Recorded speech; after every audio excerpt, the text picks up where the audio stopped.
Media ముందు ఇలా మొదటిసారి వచ్చి అందులో ప్రొడ్యూసర్ అంటుంటే ఏం మాట్లాడాలో అర్థం కావట్లేదు. ఎందుకంటే మొట్టమొదటిసారి ఇలా మీడియా ముందు వచ్చి మాట్లాడాలంటే నాకు కొంచెం భయంగా కూడా ఉంది. కానీ నేను ఎప్పుడూ చిన్నప్పుడు ప్రకాశం జిల్లా ఏదో మారుమూల ప్రాంతం నుంచి వెళ్ళి మధ్యప్రదేశ్లో స్థిరపడ్డాను వ్యాపార నిమిత్తం. అక్కడ ఎప్పుడు తెలుగు భాష, తెలుగు సంస్కృతి గురించి అక్కడ మేము పండగలు చేస్తూ ఈ విధంగా ఏదో ఒక సందర్భంలో తమ్మారెడ్డి గారు పరిచయం అయ్యారు. అక్కడ మేము సరదాగా ఎప్పుడు మా ఒంగోలు అనుకుంటుంటాం ఇతర రాష్ట్రాలు వెళ్ళినప్పుడు తెలుగు వాళ్ళందరిలో. ఈరోజు ఇలా మాట్లాడాలంటే నేను మా ఉమ్మడి ప్రకాశం జిల్లాలో ఉండే సినీ ప్రముఖులు రామానాయుడు గారి నుంచి లేటెస్ట్గా అనిల్ రావుపూడి గారి దాకా ఇలాంటి వాళ్ళని స్మరించుకొని ఒకసారి ధైర్యం తెచ్చుకొని మీతో మాట్లాడగలుగుతున్నాను. రెండో విషయం, మొదట్లో ప్రొడ్యూసర్ అంటే ఒకసారి తమ్మారెడ్డి గారు ఎవరితోనూ ఫోన్ చేసి నేను ప్రొడ్యూసర్ గారిని తీసుకొని మీ దగ్గరకు వస్తున్నాను అన్నారు. మాతో పాటు ఇంకెవరైనా వస్తున్నారేమో అనుకున్నాను. ఎందుకంటే నేను ప్రొడ్యూసర్ అనే విషయం నాకు చాలా లేట్గా తెలిసింది. అంత ఈరోజు ఇలా నన్ను ప్రమోట్ చేస్తున్నారు అంటే తమ్మారెడ్డి గారి గొప్పతనం. ఆయన సినిమా తీస్తుంటే నేను సహకరించాను అంతేగాని నేనే ప్రొడ్యూసర్ అని చెప్పుకునే అంత ఇది నాకు లేదు.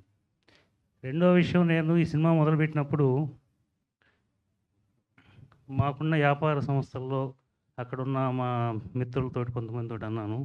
వాళ్ళు ఉండి, సార్ సినిమా మనకు కొత్త కదా, సినిమా అంటే విచ్చలవిడితనం, సినిమా అంటే విపరీతమైన ఖర్చులు ఇలా ఉంటాయి కదా అనేది అన్నారు. అంటే నేనుండి అలా ఏం లేదు బాబు, మనం చాలా పంక్చువల్గా క్రమశిక్షణతో ఉంటాం కదా, మనలో ఉండే క్రమశిక్షణ కాస్త తగ్గించుకుంటే సినిమా అవడం అవుతాంలే అన్నాను.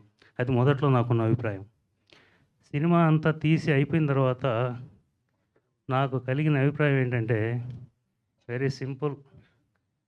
ఈయన పెద్ద ఆయన ఒక స్కూల్ ప్రిన్సిపల్, చోటా గారు ఒక స్ట్రిక్ట్ మాస్టరు, మిగతా అంతా చిన్న ఎల్కేజీ పిల్లల్లాగా పనిచేశారు.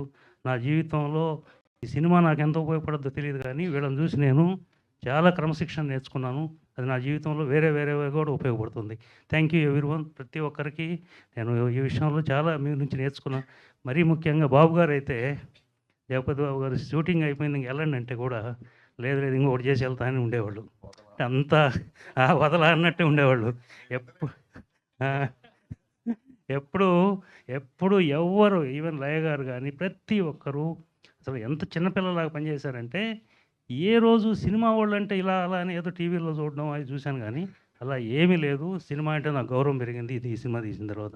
ఎప్పుడు నేను ప్రొడ్యూసర్ అనిపించలేదు, వాళ్ళు యాక్టర్స్ అనిపించలేదు, ఏదో సరదాగా గడిచిపోయింది ఈ సినిమా అంతా.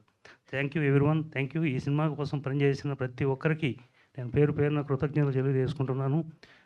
మీ నుంచి చాలా నేర్చుకున్నాను. అది లైట్ బాయ్ దగ్గర నుంచి జగపతి బాబు గారి దాకా ప్రతి ఒక్కరి నుంచి నేను ఎంతో నేర్చుకున్నాను. సినిమా వాళ్ళలో కూడా ఎంతో క్రమశిక్షణ ఉంది, గౌరవం ఉంది, ఎథిక్స్ ఉన్నాయనేది ఈ సినిమా ద్వారా నేను నేర్చుకున్నాను. Thank you everyone. Super sir, thank you so much. And ఇప్పుడు తమ్మారెడ్డి